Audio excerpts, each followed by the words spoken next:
You do notes as they're all in a presentation here, and I'll show you different things. I'll talk and explain a few things. The things that you need to write down will appear in the right spaces at the right time. So I just need to copy down what's up here. So, we talk about the scientific method. There's some vocabulary here that you're given. You can refer back to this at later times. It's all filled in for you. But let's start with just an example. Let's say that a student wanted to study how the color of light affects the growth of plants. And so this student set up an experiment. They grew a plant under red light and a plant under blue light. And then they measured their height. All the other conditions are shown there in the diagram. And at the end of this experiment, plant 1 grew to a height of 10 centimeters. Plant 2 grew to a height of 5 centimeters. And so the student concluded plants will grow better under red light. So would you say, is this a valid conclusion based on these experiments? Joey? No, Why not? because he has variables in his experiments. Like he gives the two different amount of water and different amount of time to grow. Okay. So it's not a valid conclusion, you're saying. You guys agree? Yeah. Okay. Yeah. So the problem with this experiment is that not only was the color of light different, but there were some other factors that were different. The temperature, the amount of water, the type of plant, and so forth. So why was plant number 1 twice as tall as plant number 2? Do we know? Do we know why it's taller? What could it be? Carter? It's a different plant. That might be the reason. Stephanie? Was given more water. Emma? It was allowed double the time to grow. Had twice as long. So do we know why it grew taller? Could it have been the water? Yeah. Could it have been the time? But do we know? No. We can't tell for sure. And as Joey said, it's because there were too many variables changed at one time. And that's not how you set up a proper experiment. So how could I change this? How can I alter the experimental design to make this a more valid experiment where I could be confident in my results? Ready? Well, if you want to get it results, because the person wants just to determine if it grows better under red or blue light, you would have everything the same except for the light. Correct. So I would still have the light be different. Plant 1 still would be exposed to red light and plant 2 blue light. But, as Grady said, and you guys can fill all this in, as Grady said, all of the other factors I would need to keep the same. It doesn't really matter if I keep the temperature at 20 or 15, as long as I am consistent. We'll say 20 degrees Celsius for our purposes.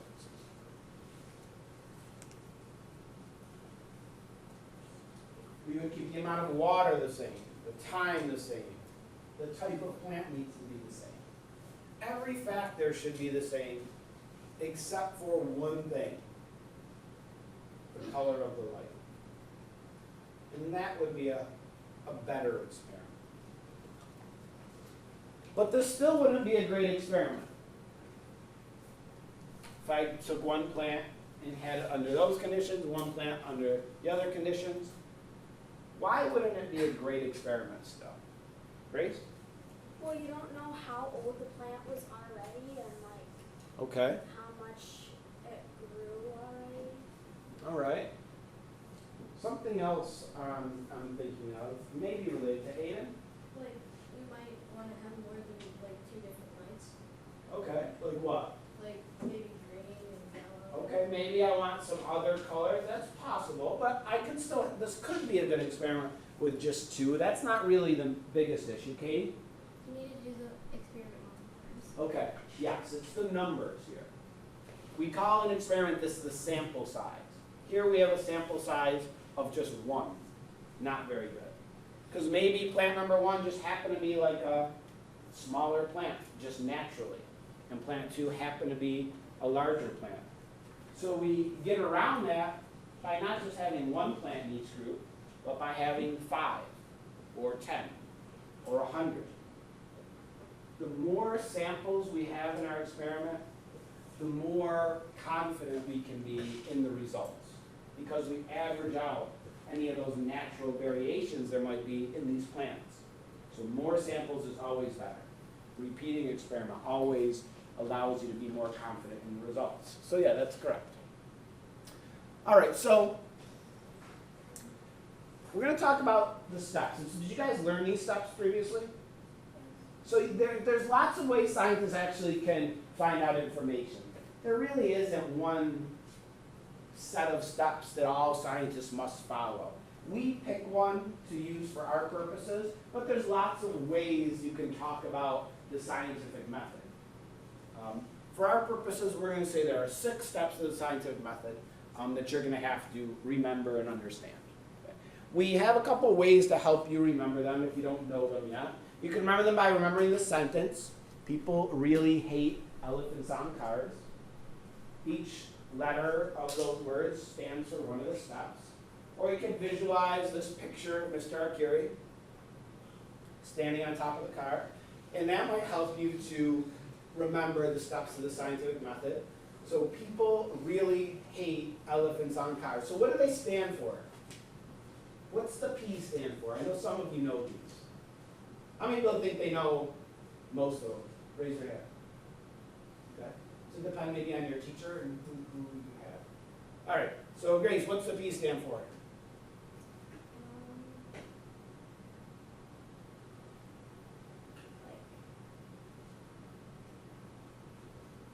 I don't know. I know Most of them, just not the P? I happen to pick the one you didn't know. Yeah.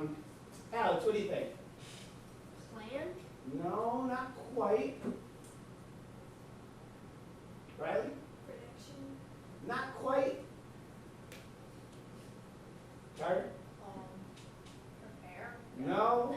Okay, maybe we don't know as well as I thought. Aiden? Problem? Problem. It's the problem in your experiment. For now, we're just going to list them. We'll talk about what they mean in a minute. Yeah, the first step is the problem. How about the R? What's the R stand for? Alex? Research? Research. Now we get to the easier ones. The H. Taylor? Hypothesis? Hypothesis.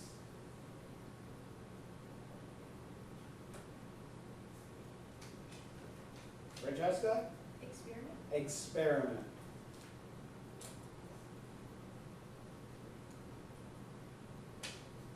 Come on. Observation. Observation.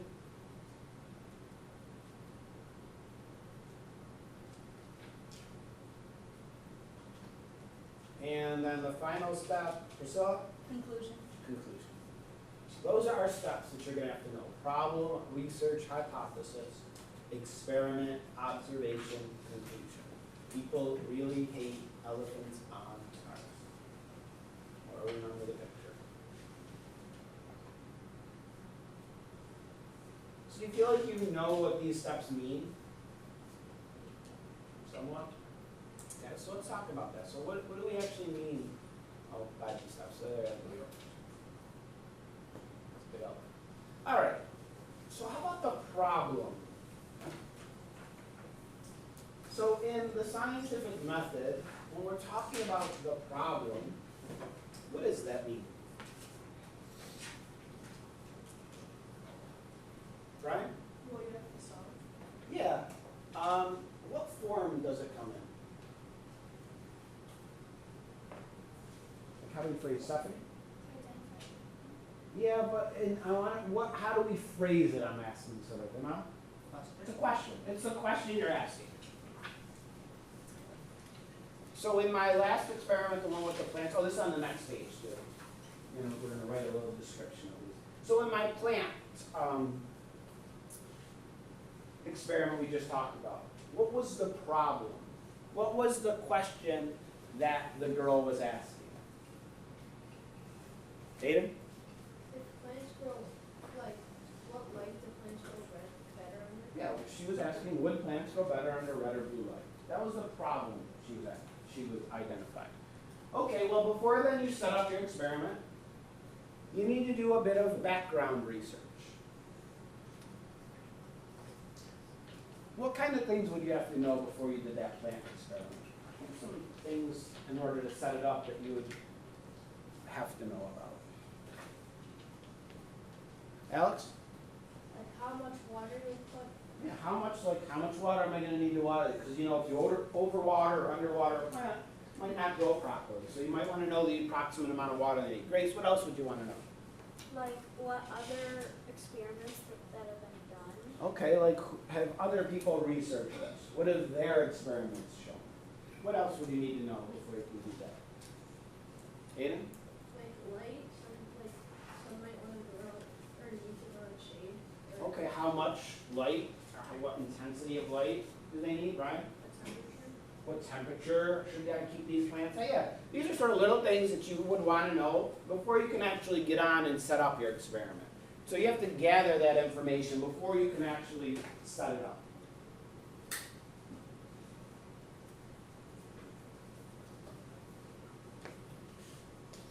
And then you have one more thing to do before you actually start your experiment. You need to come up with your hypothesis.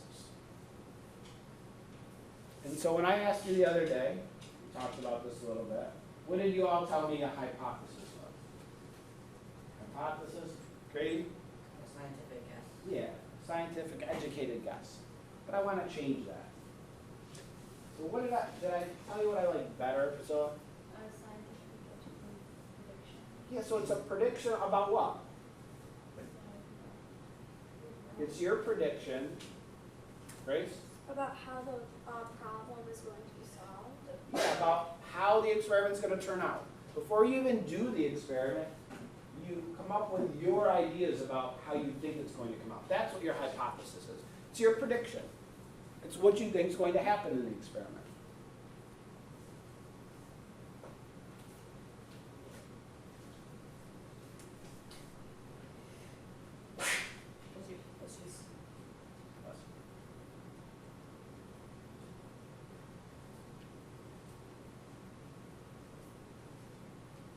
What would have been a hypothesis in the plant experiment?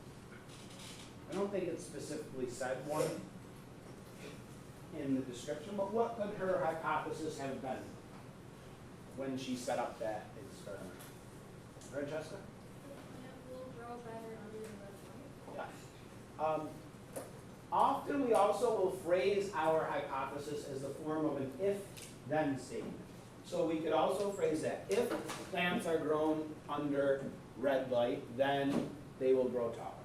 So that's one way to phrase your hypothesis. The important part about coming up with a hypothesis, it is never in the form of what? Well, no, it could be wrong. Sometimes our hypothesis is incorrect, and that's okay. But it's always a statement, never a question. We never phrase our hypothesis as a question. That's the problem. Okay, so we have our hypothesis, we have our prediction, we're ready to actually do our experiment. So the experiment's purpose, as you guys told me, is to test the hypothesis. It's a procedure you follow, a set of steps that are going to allow you to determine if your hypothesis was correct.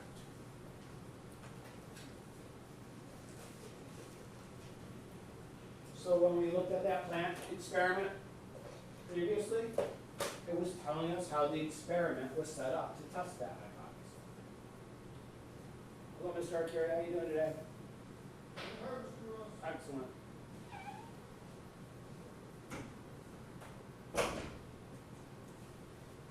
Okay, so we set up our experiment. All the conditions are what they need to be. That brings us to our observation step. What do we do in the observation step? Dean? Record the data. Yeah, we measure our data. We take recordings of our experiment. We collect the data. We look at the results. We observe it. Now we could use tools to observe it. Use our senses to observe our experiment. It just depends on how we set it up. In our plant experiment, what kind of observations were being made to determine if our hypothesis is correct or not? Emma? How long the plant grew? How long it grew? How tall it grew? How tall it grew, yes. So how tall the plant grew. We measure it with a meter stick and see how tall the plant grew. That was the data we were collecting. Those were our observations. Okay? And then we move on to the last step, the conclusion. What do you do in the conclusion step of the experiment? Katie? Kind of say what happened in your experiment, and you say what happened in the problem, and you kind of answer. Sort of. Kind of ish. Olivia, what do you say? You say if your hypothesis is correct or incorrect. Yeah, you look at your data, you know, maybe you graph it, maybe you look at averages, and then you determine, okay, here's my data, was my hypothesis correct? Was my prediction correct or incorrect? You make that determination at the end of your experiment.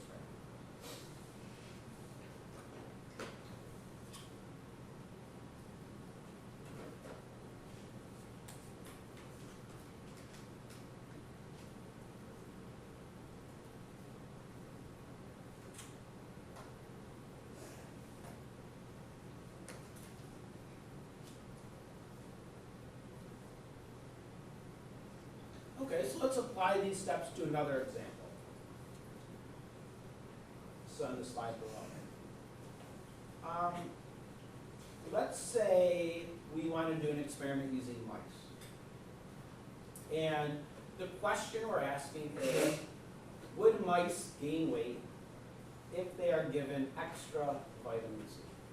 It's actually a rat, not a mouse, but it's okay. That's a question we could ask. It's a question we could answer by setting up a proper experiment, by using the scientific method.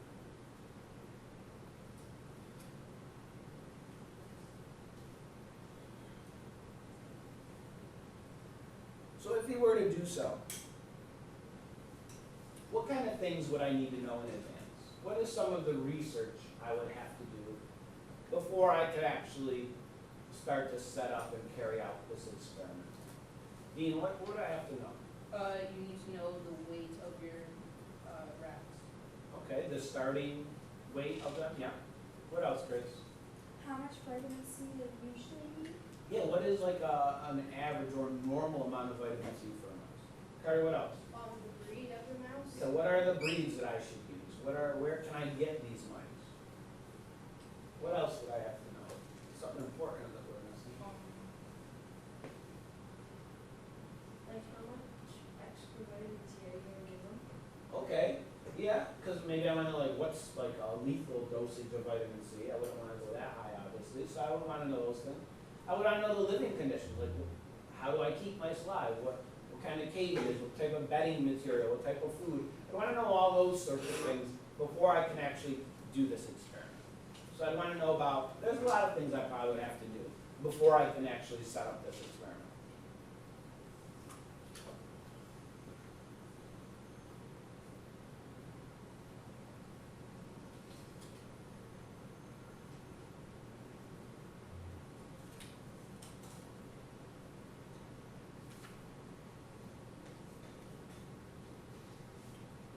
So after doing that research, I have some ideas about how I'm going to set this experiment up. I can come up with my hypothesis. Who could give me a possible hypothesis in the form of an if-then statement? Ryan? I think if I give the mice extra vitamin C, they will become fatter. Okay. So yeah, you could say if mice are given extra vitamin C, that would be a little bit more specific by then they would be a larger mass, have a greater weight at the end of the experiment. So yeah, that's a fine hypothesis. If mice are going to actually see, then they will weigh more.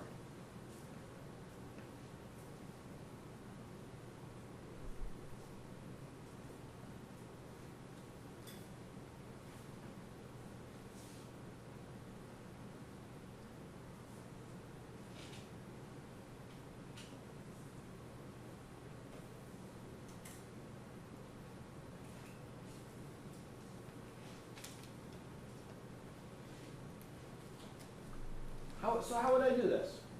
How would I actually set this up? Carter? You get 2 cages. Okay. You get the same breed of mice, each at the exact same age. Give the one that's in cage A vitamin C. Give the others, not give them vitamin C, give it like maybe a week. And give them regular food, both the same food, C, and then weigh. Okay. Pretty good. I don't know if you specified, so how many mice do I have? 2 mice? You should have two cages. Yeah. So yeah, if I just did it with 2 mice, I don't know if you necessarily said that, but just as an example, if I had only 2 mice, and I did this experiment, and at the end, the vitamin C mice were weighed more, could I be very confident in that result? No, because there's some variation, right? Maybe that mice just that mouse just happened to be like a larger mouse due to natural variation, or the other one happened to be smaller. So I get around that, like you guys just said, by having not 2 mice, but 10 mice, or 20 mice, or 50 mice. Then, if I have 50 mice in each group, they would average out. So even if you did have some that happen to be larger, there might be some that happen to be smaller. And so we can average out those differences when we have many samples. We call that the sample size of our experiment.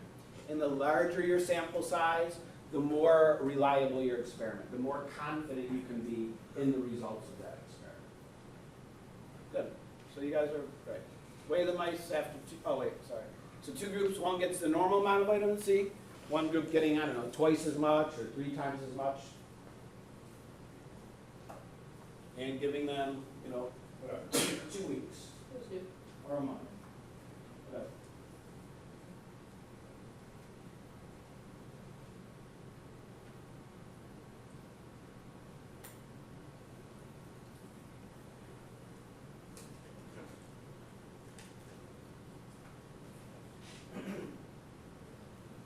So I give my mice this, I set them up and I have my 2 groups and I'm giving them the vitamin C. Maybe 2 weeks later I make my observation. So what would I be observing in this experiment?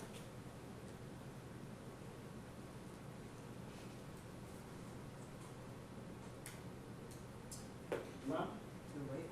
Yeah, I weigh all the mice. Let's say I did that. After 2 weeks I weigh these mice and the vitamin C mice weigh the same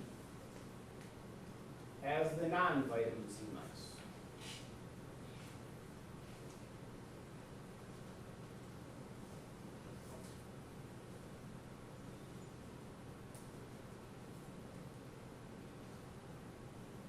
If those are my observations, what would my conclusion be?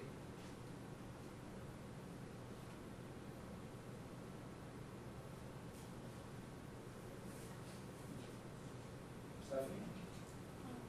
That vitamin C does not have my skin. Right. So what about my hypothesis?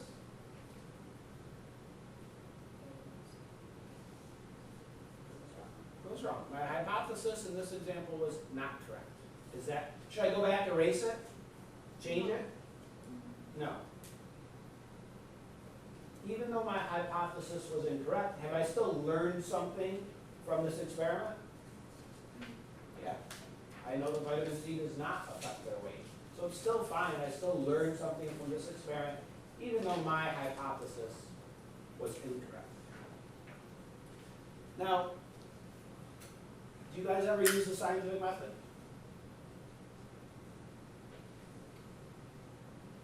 Yes? No?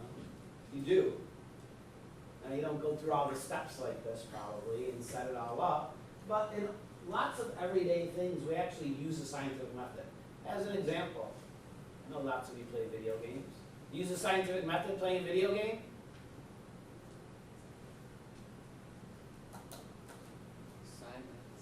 Do you? How? How are you using the scientific method? I'm showing it to you. Francesca? You can like predict where you're gonna go, so like say like something doesn't like fit to you a certain way, and then at the end you can see if you're right or wrong. Yeah, you make a prediction. You say, okay, I'm gonna try this. So you do it. What do you observe? Was it successful? Come up with a conclusion, oh, that was right or that was wrong. Okay? And you're really using the scientific method. You gotta beat this boss, what will we call this?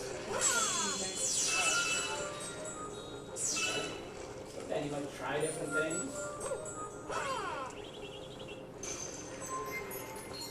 That didn't help. So then come to a new hypothesis. If I hit the tail, what are your observations? Yeah, it's saving you, right? So I try out some other things. There's some power ups. Try out another hypothesis.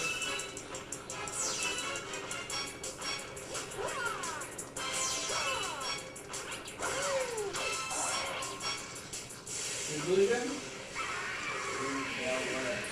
Yep.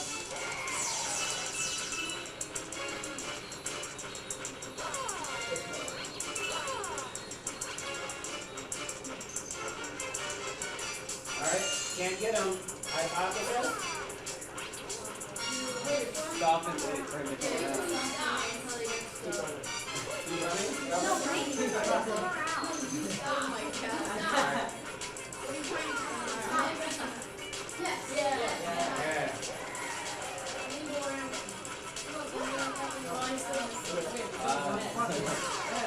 What do you get? Alright, anyway, you get the point. We are using the scientific method. Even playing video, even cooking.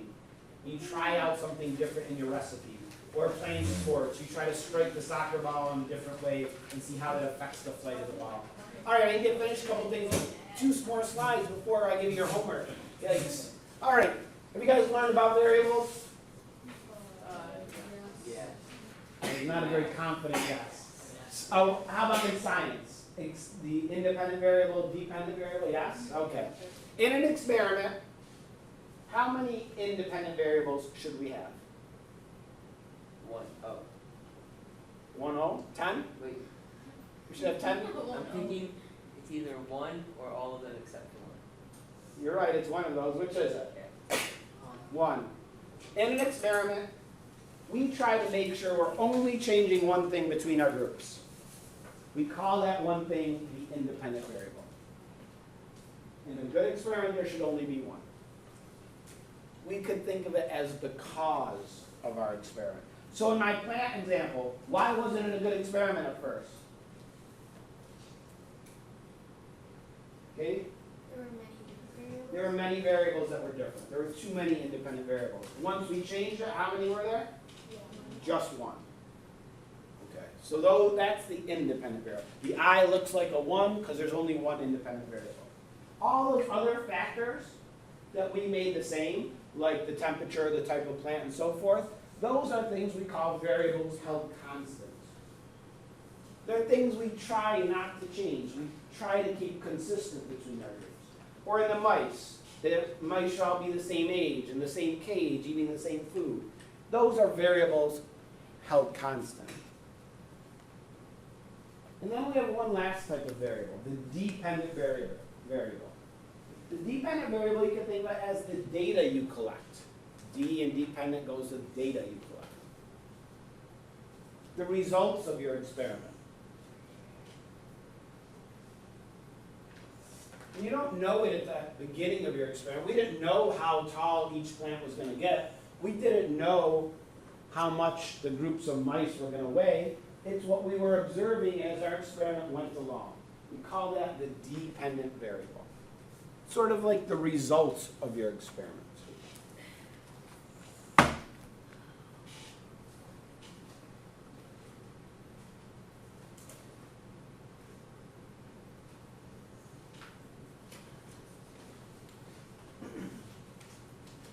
Now, when we set up an experiment, we always have, well, let me ask you this. In my mouse experiment, could I just add 1 cage of mice, give them extra vitamin C, and then weigh them? Why did I need that other cage of mice?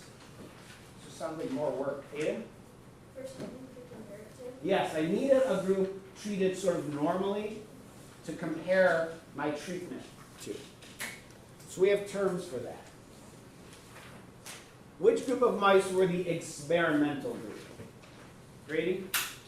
The ones that you gave twice as much vitamin C to. Correct. And then the other group that got just a normal amount, they were the control group.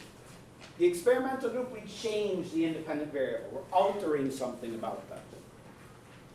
The control group is the group we use as a comparison. We treat them normally. They're under just regular conditions. We don't change the independent variable.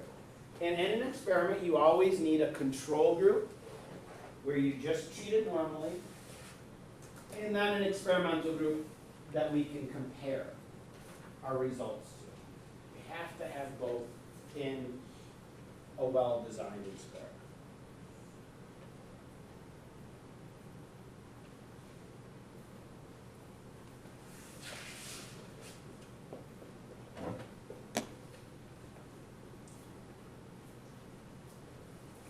So your homework is the page that I just handed out. It's front and back. There's just a description of a few experiments and then some questions about them related to what we were talking about today. The control, experimental group, the variables. You need to bring your notes home. You can to help you. But make sure you bring this to class tomorrow so that I can check it and you can get credit for it.